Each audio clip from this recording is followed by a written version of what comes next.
Selamat pagi, Assalamualaikum warahmatullahi wabarakatuh. Selamat bertemu kembali. Kali ini suasananya mungkin agak berbeda karena saya sedang tidak berada di rumah. Ya, saya berada di sebuah hotel dan saya ingin membawakan sebuah topik yang mungkin banyak di antara kita yang belum aware, tetapi ini sangat penting, khususnya bagi generasi muda, bagi para mahasiswa kita, anak-anak kita, dan juga pada Bapak Ibu dosen, ya, karena ini menyangkut masa depan anak-anak kita, ya. Nah, yang ingin saya sampaikan adalah tentang dunia kerja masa depan, ya. Mungkin sekarang ini kita tidak terlalu memikirkan itu, ya, kita sibuk dengan mengajar, ya, memberikan kuliah, ya, kalau para mahasiswa sibuk dengan mengikuti kuliah, ya. Tetapi kita harus sadar bahwa dunia ini berubah, ya. Apa yang ada di sekitar kita, di luar lingkungan kampus kita, itu pelan-pelan berubah, ya, tidak seperti dulu lagi, ya. Nah, terutama juga di masalah lapangan pekerjaan. Nah, saya ingin memulai dengan sebuah laporan yang dikeluarkan oleh World Economic Forum. Pada tahun 2016, mereka mengeluarkan sebuah dokumen yang berjudul Future of Jobs. Ya, di dalam dokumen ini dijelaskan tentang seperti apa kira-kira gambaran dunia kerja di masa yang akan datang. Nah, salah satu hal yang menarik di dalam dokumen itu adalah pernyataan bahwa 65% dari anak-anak yang sekarang sedang bersekolah di sekolah dasar dan menengah, itu mereka itu akan menghadapi lapangan pekerjaan yang saat ini itu belum ada, ya. Jadi jenis-jenis pekerjaan yang akan mereka hadapi saat itu di masa yang akan datang itu sekarang ini belum ada, ya. Nah, ini sesuatu yang surprising sekali, bukan? Ya, artinya apa? Artinya anak-anak kita, ya, itu tidak akan bisa meramalkan atau membayangkan, ya, kalau mereka sudah lulus kelak itu mereka akan bekerja sebagai apa, dan mereka tidak punya pengetahuan, ya, tentang apa yang kemudian harus mereka siapkan untuk bisa memasuki dunia kerja seperti itu. Nah, ini sangat menarik sekaligus juga sangat menantang. Ya, apa yang kemudian bisa dikerjakan oleh kita, Bapak Ibu dosen, ya, di lingkungan perguruan tinggi maupun disiapkan oleh anak-anak kita, ya, khususnya kalau generasi sekarang itu adalah para mahasiswa yang sebentar lagi akan memasuki dunia kerja, ya. Nah, ini yang kemudian perlu kita siapkan bersama-sama. Teknologi informasi, komputer, internet, smartphone, dan berbagai macam produk yang lainnya mengubah dunia kita dengan begitu drastis. Kemajuan yang begitu pesat itu membuat umur produk itu menjadi semakin pendek, ya, karena inovasi itu datang dan pergi silih berganti, ya, rate-nya itu begitu tinggi. Nah, karena umur produk itu menjadi semakin pendek, maka konsekuensinya bisnis perusahaan yang mengembangkan, yang mengelola, yang menjual produk-produk tadi itu juga umurnya semakin pendek juga, ya. Nah, beberapa contoh sudah menunjukkan hal itu, gitu, ya.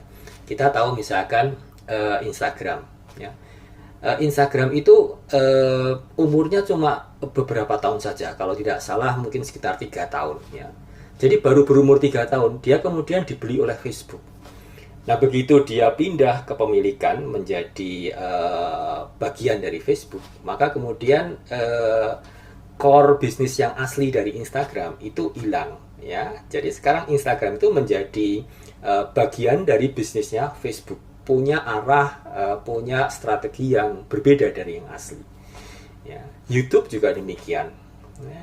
YouTube dibeli Google, ya, dalam mungkin waktu yang pendek juga, sekitar 2 tahun atau kurang sejak dia lahir.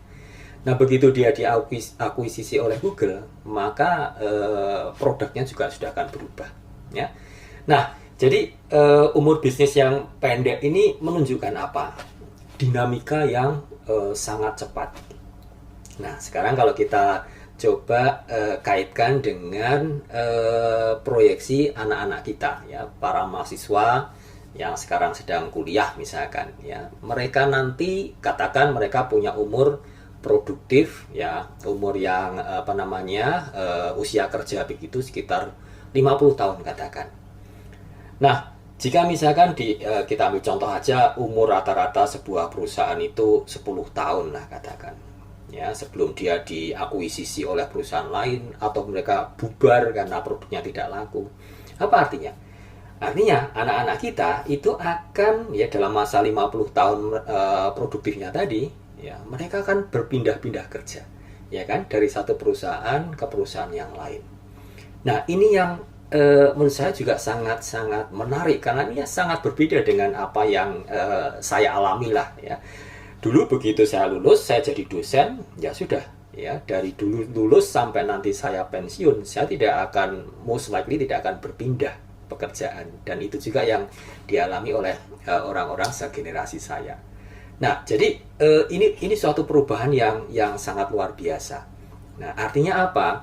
Kalau kemudian kita lihat ke anak-anak kita nantinya, mereka harus siap untuk menghadapi dinamika yang begitu tinggi tadi, ya, yang namanya settled, yang namanya mapan in terms of berada di satu perusahaan, itu nampaknya tidak ada lagi, ya. Jadi definisi tentang kemapanan itu harus berubah. Nah, ini harus disadari juga oleh kita, terutama para generasi muda. Tadi saya menyebutkan inovasi saat ini itu berjalan begitu kencang, rate-nya tinggi sekali. Dalam sebuah artikel yang pernah saya baca, diceritakan bahwa Elon Musk itu hanya butuh waktu 6 hari, ya, untuk merealisasikan sebuah solusi terhadap sebuah problem yang itu dicetuskan oleh seorang pemilik mobil Tesla, ya. Nah, hanya 6 hari saja dari mulai ide yang terpikir oleh si Elon Musk sampai betul-betul ide itu dijalankan dan dioperasionalisasikan. 6 hari, bayangkan, ya. Nah, situasi semacam ini nampaknya akan semakin banyak kita temui, ya. Jadi dari mulai ide yang inovatif tadi itu muncul, ya, sampai kemudian itu bisa direalisasikan, itu nampaknya tidak memerlukan waktu yang sepanjang dulu lagi. Nah, mengapa bisa demikian? Ya, nah, kuncinya adalah pada apa yang disebut dengan open innovation. Jadi sekarang perusahaan-perusahaan, para inovator-inovator tadi, itu mereka tidak kemudian berpretensi untuk mencoba merealisasikan inovasinya tadi oleh mereka sendiri. Ya, mereka punya ide, dan kemudian bagaimana ide itu direalisasikan, itu mereka kemudian mencoba untuk mencari sumber daya, mencari tenaga, mencari dana, mencari expertise macam-macam itu dari luar lingkungan mereka. Ya, mereka kemudian bisa mencari dari perusahaan yang lain, dari institusi yang lain, ya, minta bantuan ke expert yang lain begitu. Ya. Nah, sehingga kemudian ketika sumber daya yang dibutuhkan itu bisa dikumpulkan, ya, didapatkan. Nah, kemudian proses untuk merealisasikan ide-ide inovatif tadi itu bisa dijalankan dengan cepat. Ya, nah, jadi ada beberapa contoh yang menunjukkan hal itu. Ya. Nah, pelajaran apa yang bisa kita petik dari fenomena seperti ini? Yang jelas bahwa sekarang itu penghargaan terhadap ide, ya, terhadap kreasi, ya, kreativitas itu semakin tinggi. Ya, jadi orang tidak lagi berbicara tentang gimana sih realisasinya. Ya, itu justru nomor 2. Ya. Yang paling penting adalah kita punya ide apa, kita punya inovasi apa, ya, pemikiran baru seperti apa yang kita miliki. Ya, nah, itu dulu yang penting. Begitu itu kita matangkan, nah, bagaimana merealisasikan itu ada banyak resources, sumber daya yang itu bisa kita akses, bisa kita manfaatkan untuk merealisasikan ide kita tadi, ya. Nah, jadi kalau itu kemudian kita kaitkan juga dengan generasi muda kita, maka ada satu kebutuhan yang semakin mendesak, ya, bahwa generasi muda kita itu perlu punya kemampuan untuk tadi berpikir secara kreatif, ya kan, punya daya cipta yang tinggi, punya kemampuan problem solving yang baik, ya kan. Mereka harus punya kemampuan untuk bisa mengidentifikasikan apa yang mereka butuhkan untuk bisa merealisasikan ide-ide kreatif mereka. Dan yang tidak kalah penting adalah kemampuan networking, ya, untuk bisa mengakses tadi berbagai macam sumber daya yang dibutuhkan untuk merealisasikan ide-ide mereka, ya. Nah, tapi ya sekali lagi yang penting adalah ini kreativitasnya. Itu yang perlu kita kejar pertama kalinya.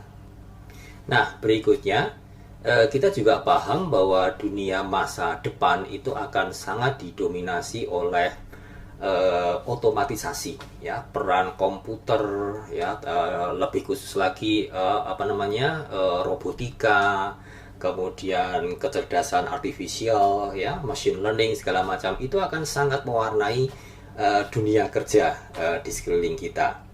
Nah, kalau semuanya itu sudah dilakukan secara otomatis, lalu akibatnya apa?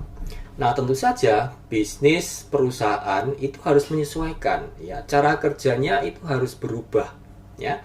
Nah, kalau banyak hal itu sudah bisa dilakukan secara otomatis, maka kemudian peran manusianya itu apa? Nah, tentu saja adalah untuk melakukan hal-hal yang itu tidak bisa dilakukan oleh mesin atau komputer atau robot tadi, ya, hal-hal yang memerlukan misalkan kecerdasan emosional, ya, memerlukan empati, memerlukan ciri-ciri yang itu menunjukkan bahwa kita itu manusia, ya, manusiawi begitu. Itulah yang kemudian perlu lebih banyak dicari oleh perusahaan begitu, ya. Bagaimana kita bisa bekerja secara teamwork, ya, bagaimana kita bisa mengatasi konflik, ya kan. Nah, itu menjadi penting, ya, karena nantinya cara kerja perusahaan itu akan berubah, ya, yang tadinya itu misalkan localized, ya, hanya di satu tempat saja, itu nanti akan menjadi distributed, ya. Tidak ada lagi batas-batas fisik, ya, seseorang bisa saja bekerja di belahan dunia yang lain dan kita bisa dengan nyaman, ya, dengan lancar berkomunikasi dengan mereka, ya, untuk melakukan tugas kita bersama begitu. Nah, jadi distribution, ya, kemudian lingkungan yang multikultural, ya, itu akan menjadi sangat umum dijumpai di dalam lingkungan pekerjaan di masa yang akan datang, ya. Nah, sehingga kita itu juga harus menyiapkan diri untuk masuk ke lingkungan seperti itu. Ya, ini khususnya untuk adik-adik mahasiswa gitu, ya. Jadi siapkanlah Anda untuk bekerja dalam lingkungan yang berbeda dengan apa yang Anda hadapi di dalam kampus hari ini. Sebagai penutup, berbagai macam hal yang tadi saya sampaikan itu kemudian menjadikan bahan refleksi yang menurut saya sangat penting gitu, ya.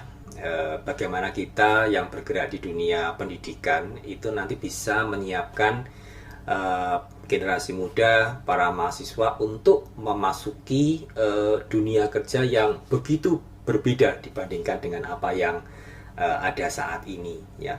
Mampukah sistem pendidikan kita itu menghasilkan lulusan yang siap untuk beradaptasi di dalam lingkungan yang berbeda tadi?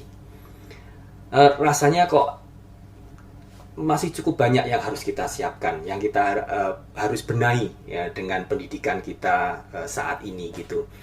Kurikulum kita, ya kan, arah dan strategi pendidikan kita, ya, delivery kita, ya. Nah, itu semua rasanya perlu kita lihat kembali dan kemudian kita evaluasi untuk bisa pada akhirnya nanti memenuhi kebutuhan masa yang akan datang.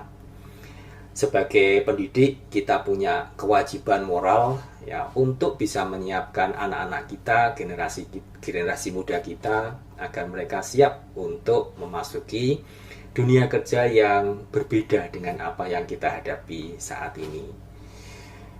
Baik, Bapak Ibu sekalian dan para mahasiswa, saya kira mungkin ini saja yang ingin saya sampaikan pada saat ini. Saya berharap ini bisa sedikit menggugah kesadaran kita tentang apa yang akan kita jumpai di masa yang akan datang, ya. Dan dengan demikian harapannya kita bisa menyiapkan diri dengan lebih baik lagi. Terima kasih. Assalamualaikum warahmatullahi wabarakatuh.